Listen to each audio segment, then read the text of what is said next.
Narrowing the breaststroke kick for young swimmers. We as coaches all know that the modern breaststrokers rely on fast turnover of arms and legs when racing. This faster turnover helps avoid the stop-go motion that used to be part of early breaststroke, where a huge emphasis was placed on the kick.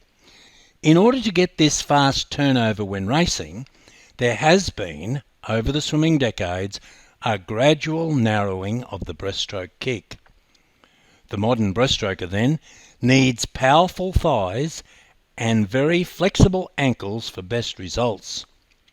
Typically, the best breaststrokers will have a natural stance very much like position 1 in ballet, and it has often been a standing joke among coaches that they can pick a breaststroker by the way they stand or walk, feet splayed out.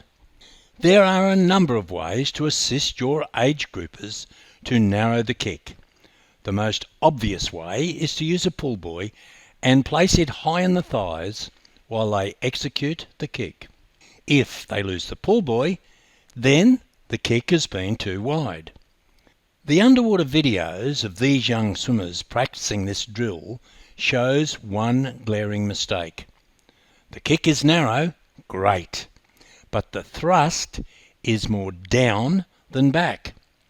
As a result, if you analyse the underwater kick closely, you can see the legs at the end of the kick are well down, creating drag. All swimming must continue to look for the best streamlining options. Anything that breaks this premise and creates drag can only slow the swimmers down. Remember, drag costs speed, and many Olympic championships, gold medals, have been lost because of drag. Just ask Michael Cavic, who raised his head and broke his streamline at the end of the 100-metre butterfly in Beijing.